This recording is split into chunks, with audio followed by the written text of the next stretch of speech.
So the Rangers scored 7 goals last night after having a terrible first period. What are your thoughts? Chris Kreider is a god sent from heaven to Yeah, win no, us the that's Stanley Cup.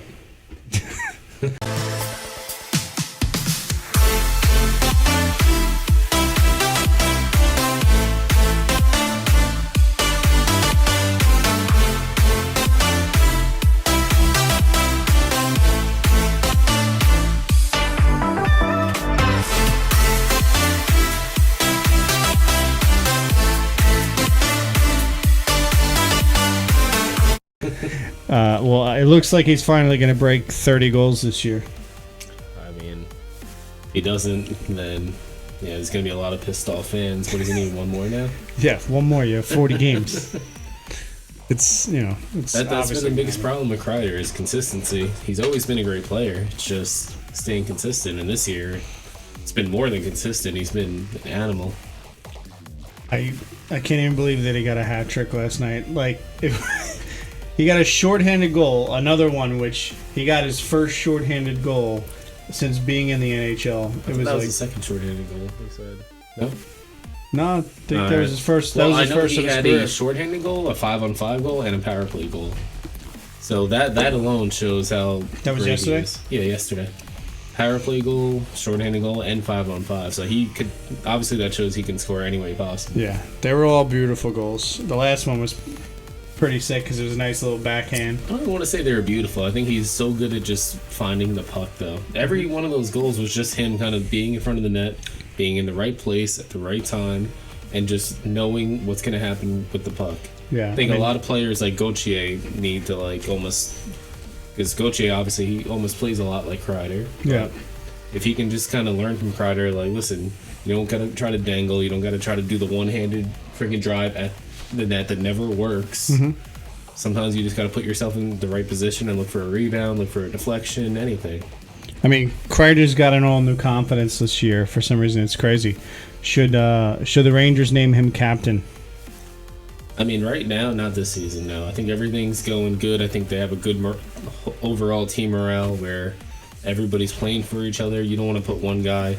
Not that it puts Kreider higher than anybody, but like a captain, obviously. Right, but I mean, is there any reason not to after the start that he's had this year? We're a half a year in. Okay, Gerard Gallant before the year was saying that he wanted to name a captain. If he was a betting He man, said if he I would was a name a betting captain. man, yeah. Thank God he's not a betting man. I And guess. that didn't happen. But now, 40 games in, Kreider looks like, well, besides Trouba, Yeah. Kreider or Mika, Kreider looks like the easy front runner to be picked captain. I mean, you could argue also sometimes naming somebody captain, it puts too much spotlight on them. Like Panarin, remember Panarin's comments this offseason? He said he would not want to be named captain. He said he thinks there's better character Panarin's not guys that in the guy, locker though. room. Maybe Kreider's not either, though. You don't. I mean, obviously you would assume he is, but Kreider was vying for it. He was basically saying, "Make me captain." he basically said whatever happens, happens. He's not going to go against his teammates if they decided to name Mika or... Like this offseason, I thought Kreider was probably the number one candidate, and I thought Mika was too. My opinion's changed. Drinking that water. Now my opinion's changed. I don't think Zibanejad's even in the question anymore. I think it's between Kreider and Trouba, because Trouba's been another one. Like even, obviously you can say Kreider had a hat trick last night. I think Fox had 2 or 3 points, but Trouba had a hell of a game last night. Trouba probably had one of the best games of the season for himself, at least. Like 2 goals. I think he had an assist. He was obviously penalty kills, everything that Trouba does. Like, he leads by example. That's why it's awesome that he's playing with Miller, because obviously Miller can be shaky at times, but... I gotta say, I really like the fact that Gerard Gallant put Panarin with Mika and Kreider. I mean, why not? You know what I mean? Go with that as your top line for a while. And then the second line, you just flow with what you've been doing. Third line, fourth line, stay the same. Hopefully we can get another top 6 winger. Yeah, the problem is, though, Strome and Panarin are just so good together. I think originally, going back to when we signed Panarin, everybody thought he'd be on the first line with Zibanejad and Kreider, basically. Definitely at least Zibanejad, but once the chemistry started with Strome and Panarin and everybody saw how well it was working, it's like, why not split them up and have the depth scoring? So, like, we basically have 2 first lines between having Strome and Panarin together, and then Kreider and Zibanejad together, and then whoever else obviously fills in those gaps. Right. Well, once we get another top 6 winger, Panarin will go back to the second line with Strome. Yeah, you can even argue Strome and Panarin are the first line most games, but right. Yeah, I feel like they're both. Yeah, because sometimes that line will play more than even Zibanejad and Kreider, but no, but Kreider's definitely been the MVP this season. Him and probably Shesterkin. I mean. Oh yeah, I mean, there's a case that the Rangers are front runners, or at least in the race for most of the awards this year. The Maurice Rocket, or was it the Maurice Richard? I think it is. Yeah. It's the most goals scored. So Ovechkin. The Norris, the Hart, the Vezina. Yeah, well, that's what somebody posted it on Twitter, and I want to give them credit, but I forgot who it was. They were saying we have a Norris Trophy winner from last year. Mm-hmm. We have a Vezina leading candidate right now. We have a Hart finalist from last year in Panarin. Why not go for it this year? We have all these pieces. Oh, they're going for it. We have an elite goaltender. We have one of the top scorers in the league. We have one of the best defensemen in the league, if not the best defenseman. Like, I really hate how much talk there is about Cal McCarr over Fox. But Cal McCarr. I think they're both amazing in their own ways, though. McCarr is definitely better than Fox in some ways, like skating and stuff, but I think Fox is better overall. That's my opinion. I think offensively, like, I've seen McCarr's, some of his moves, his skating ability, he's out of this world. But I don't know this for a fact, but I don't know if McCarr plays on the penalty kill or anything like that. How many goals has Fox stopped just being in the crease, getting his stick out of? Obviously, you look at points for anything in hockey, but it's what you do in the defensive zone a lot too. He's crazy defensively, though. Yeah. He'll block shots like Darren Girardi. He'll make amazing plays in the defensive zone, and he's just Jesus. He's Jesus offensively. Yeah. I mean, I've grown up watching a lot of the defensemen. I mean, I think we're at the age around like 28, 29, where I don't really remember Leach too much, at least when he was amazing. But in my opinion, Fox is the best Rangers defenseman I've ever seen personally. Right. Watching. So that for itself speaks a lot. Yeah, it's insane. I think you were telling me that on NHL 22, he's already, all-time defenseman on the Ranger team? Yeah, I mean, it's like one of those custom rosters, but they make like an all-time Rangers roster. But think about how long we've been around now, and the fact that somebody actually put Fox in there already at, 23, 24 years old? Mm-hmm.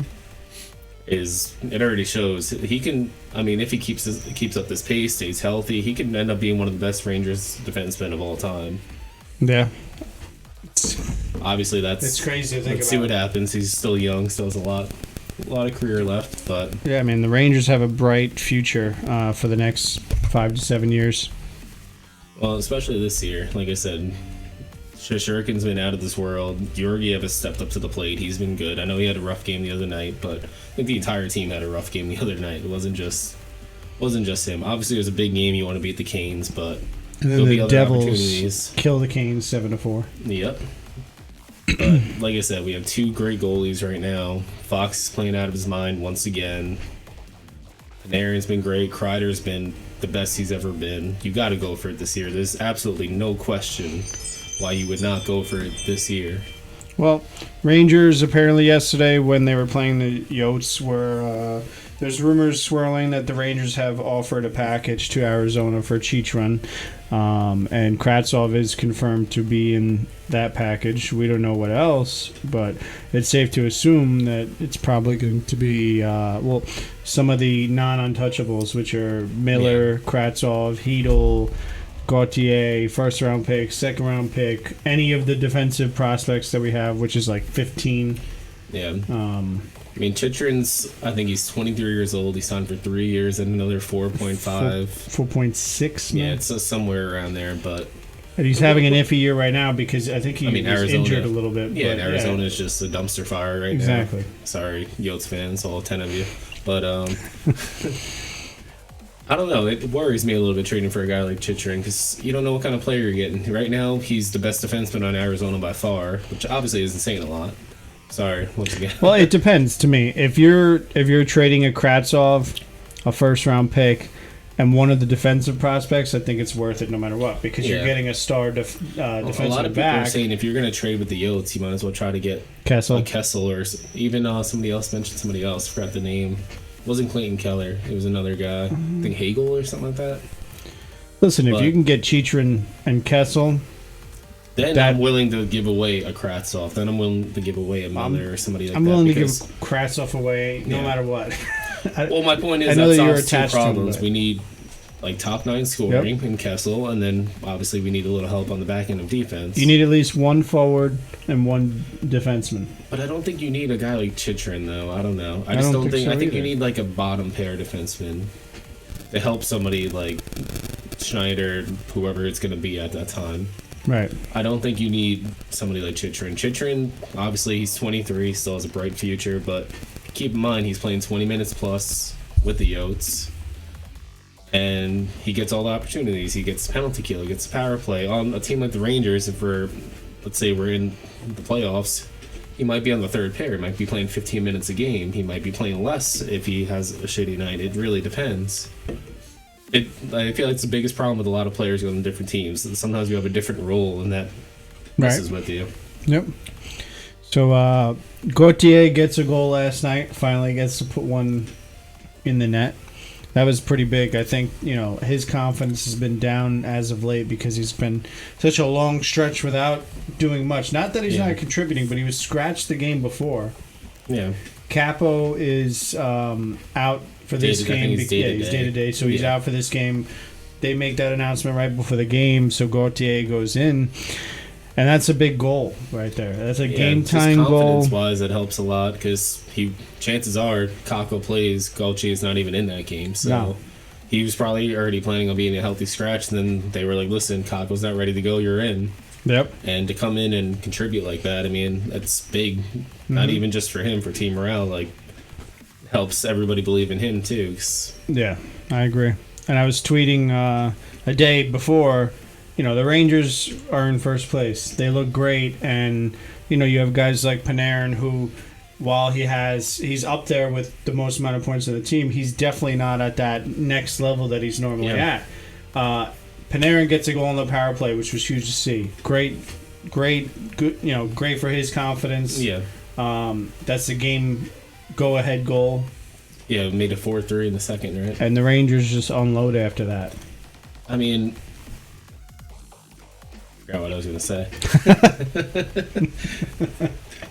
I'll get to it. I'm trying to think. Keep going, Trav. All right, well, Rangers are down 3-1 in this game. Kreider gets a shorthanded goal, which was pretty insane. Great goal. Makes it 3-2. As we just mentioned, Gauthier ties it 3-3. The Rangers scored 5 goals in 6 minutes? No. I think it was 4 or 5 goals. It was nuts. They scored 4 goals in 6 minutes, which was a crazy stretch because before that, not that they were playing terrible, the Coyotes' goals were just perfectly placed. I mean, their first period was a disaster. They're lucky to even get out of that period. Yeah. I didn't get to see it because I was out. I mean, I watched the highlights. I watched the game over after the fact, but... but what you were saying about... Panarin obviously not playing to his level. He's still playing amazing. Right. Oh, he's still playing amazing at all. Not to discredit him. Yeah. But.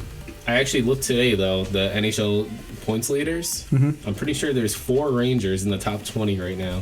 Yeah, which including is insane. Fox, Panarin, Kreider, and Zibanejad. I think all 4 of them are in the top 20 right now, which I'm surprised to even see one of them in the top 20 because after the last couple of years. But it's been nice. And I think Panarin's at the bottom of that list, too, of the top 20. But the fact that we can have 4 players in the top 20, I mean, I know we all keep saying we need more offense, but apparently we do have a lot of offense. Mm-hmm. Trust me, adding a guy like Kessel, Forsberg, whoever it may be, if it's anybody at all, it's not going to hurt us. But. So the Rangers have Fox, 45 points, Panarin, 43 points, Kreider, 42 points, Zibanejad, 42 points. Strom's at 31. He'll catch up. He's got a few games in hand. And then you got Trouba, who's just doing great. Trouba's, I think, top 5 in defenseman scoring. He's on the list for a lot of things. Assists. I know. I think the Rangers posted it. Keandre Miller's on like a 4-game point streak right now also. Yep, now he is. Yeah, he was on a 3-game before this game. I saw that. Yeah, so even he's starting to get hot too, so hopefully he can keep it up. Yep, and the fourth line just continues to play great. Rooney's been amazing. Even McKegg coming in the last couple of games too. I talked a lot of shit about McKegg, but he's been doing pretty good. Trust me, I don't think he's a guy that you want to play, that you want to start every game. But when there's somebody who's injured and he comes in on the fourth line, he plays hard and he gives it his all. And I mean, that's. And looking back at it now, though, just let's get your opinion. The Rangers let Blackwell get taken in the expansion draft. I agree with the move, and I think that Rooney has really pulled his weight. Yeah, I think a lot of us disagreed with getting rid of Blackwell at the time, not exposing Kevin Rooney, but I think now we're seeing why they wanted to keep Kevin Rooney, not only as 5-on-5, not only as the fourth line, but what he does on the penalty kill, blocking shots, defense. He's honestly a great player overall, and you need players like that to go far in the playoffs. So yeah. And I don't know why I didn't do it sooner, but I ordered a Ryan Reeves jersey, so hopefully that'll get here soon. Yeah, guy's just been killing it. One, but I was definitely one of the people that, when the Rangers traded for him, I was happy about it. But then they signed him like right away to another year, and I was like, "What are you doing? Why are you not waiting at least until this season goes by?" But now it's like we should have signed him for a longer deal. I mean, he is 33 though, and he's getting older. But you even see, like, I'm sure you saw like the videos the Rangers posted, like those little clips that they post, like when he's asking about the Super Bowl winners. Like you can tell he's such a likable guy. Like, so even us, the fans, he's a very likable guy. I can't imagine what he does for the locker room. Right. Like even if they signed him instead of that 1-year extension to a 2-year extension, and let's say like he did digress a little bit at the end, it's just what he does on and off the ice. I feel like he just leads by example. Yeah, no, guy's been doing a great job so far this year. It's insane. How the about amount them of Rangers? Yeah, great quote, right? It's on a shirt. I think we bleed blue. I created that shirt. They've been doing a lot of merch for the Rangers lately, which is great to see. So the Rangers cap off that win 7-3. 7-3. 7-3, yep. Cap off that win 7-3. 5 goals in a row or something like that, or 6 maybe. So yeah, Shesterkin gives up 3 goals in the first period, which again, the goals couldn't have been more perfectly timed for rebounds. At least 2 of those goals were shots on net from far away, and the guy close enough was just lucky enough to get bounced to his stick, and in the net.